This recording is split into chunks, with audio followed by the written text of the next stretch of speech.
Perkenalkan, namaku Dede.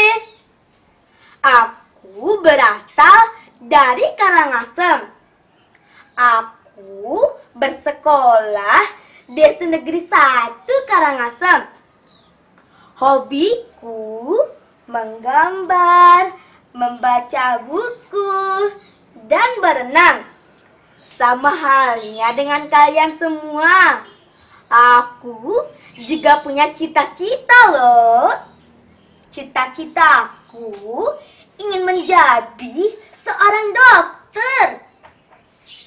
Nah teman-teman, hari ini aku akan bertutur. Sebelum mendengarkan aku bertutur, ingat tetap patuhi protokol kesehatan agar di masa pandemi ini kita selalu sehat ya teman-teman. Teman-teman, dengarkan dengan baik ya. Karena kisah yang aku bawakan kali ini sangat menarik. Icekel Cipak. Alkisah di Pulau Dewata Bali. Ada seorang pemuda baik hati bernama Iceker Cipak. Cipak hanya tinggal berdua bersama ibunya yang seorang janda. Mereka dikenal sangat jujur, meski hidup mereka serba kekurangan. Suatu pagi, bermodal uang 200 keping, Cipak berjalan kaki ke pasar kota untuk membeli jagung sebagai modal dagang. Dalam perjalanan, ia melihat seorang laki-laki yang menyiksa kucing. Hati Cipak sedih sekali. Duh, tolong, jangan bunuh dia, Tuan. Berikan kucing itu, maka saya akan tebus dengan uang 50 keping. Pintanya, laki-laki kejam itu setuju. Cipak pun pergi bersama kucingnya. Tak jauh dari sana, ia melihat seekor anjing dipukuli oleh seorang laki-laki. Sama seperti kejadian sebelumnya. Cipak menawarkan kesepakatan untuk menukarkan anjing malang itu dengan uang 50 keping. Lalu ia melanjutkan perjalanannya bersama kucing dan anjing. Di tengah hutan menuju pasar, ia bertemu warga beramai-ramai yang memukuli ular besar. Ular itu membelit bebek yang mungkin milik mereka. Cipak pasti punya uang 100 keping di kantongnya. Ia mengambil sebagian untuk ditukar ular besar yang kesakitan. Mendekati pasar, Cipak melintasi persawahan. Ia lagi-lagi bertemu orang yang sedang menyakiti hewan. Saat itu, warga berlari mengejar seekor tikus perusak padi, lalu menghajarnya penuh marah tanpa ampun. Cipak merelakan 25 keping uangnya untuk ditukar tikus kecil yang babak belur. Tiba di pasar kota sore hari, Cipak memakai sisa uang sebanyak 25 keping untuk membeli makan yang cukup buat ia dan juga hewan-hewannya. Tujuan utama membeli jagung pun batal terlaksana.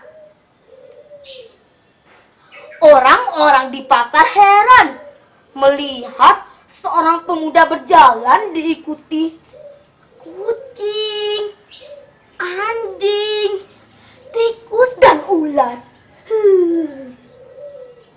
Mereka melapor pada raja.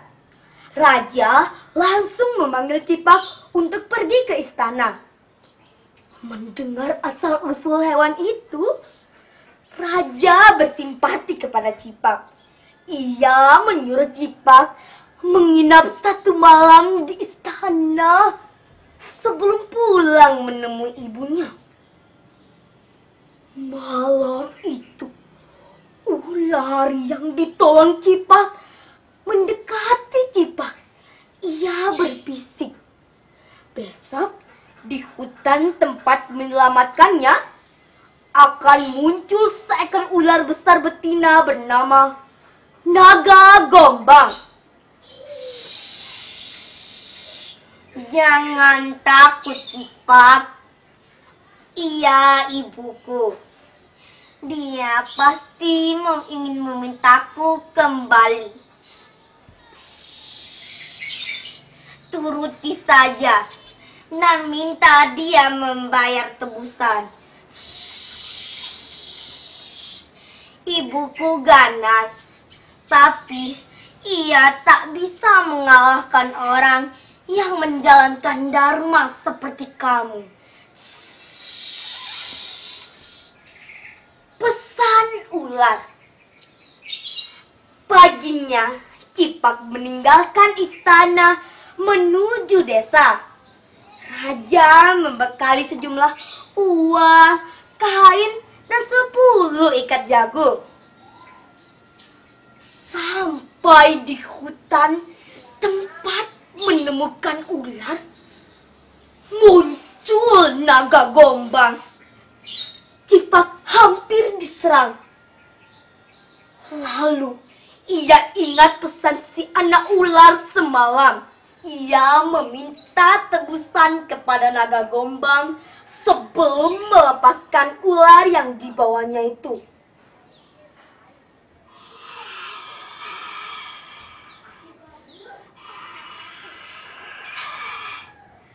Ambil cincin emas di ekorku ini, Cipak. Apapun yang digosok dengan cincin ini akan berubah menjadi emas.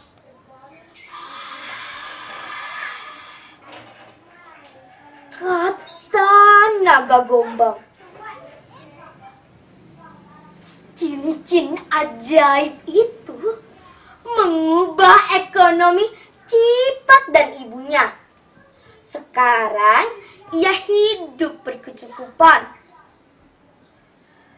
Naga Gombang tidak membual ya teman-teman. Cincinnya memang bisa merubah segala benda menjadi emas.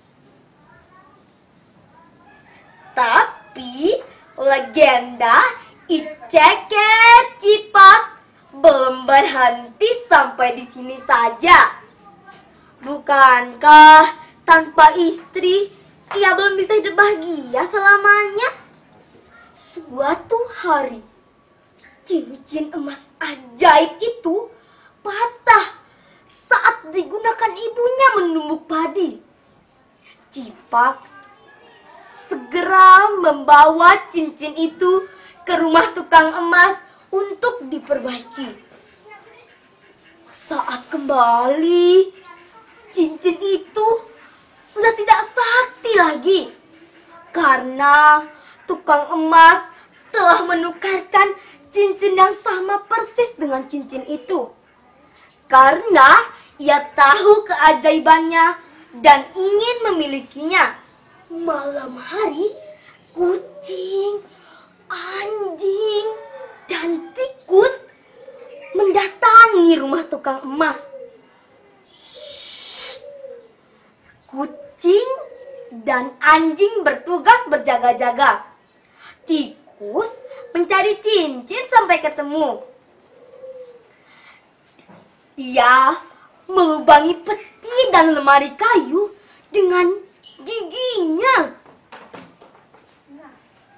Didapati cincin itu disembunyikan di dalam sebuah peti. Mereka segera membawa pulang cincin ajaib itu. Inilah balasan ketiganya atas kebaikan Cipak yang menyelamatkan mereka pada waktu pertemuan pertama dulu. Suatu siang, Cipak menghadap kepada raja untuk berterima kasih. Penampilan Cipak yang dulu dekil kini berubah menjadi rapi dan bersih. Wah, raja menerima Cipak dengan baik. Bahkan berniat mengambil Cipak walaupun bukan keturunan bangsawan sebagai menantu. Cipak pun dinikahkan dengan Nisroja, putri sang raja. Inilah akhir kisah Iceker Cipak, seorang pemuda jujur yang mendapat banyak kebaikan karena taat menjalankan dharma sesuai ajaran agama Hindu. Nah teman-teman, kita wajib meniru sikap Cipak ya. Karena kebaikan yang kita lakukan akan mendatangkan kebahagiaan. Kalau ada sumur di ladang, boleh kita menumpang mandi.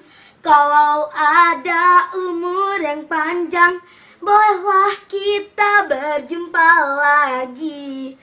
Om Santi, Santi, Santi Om.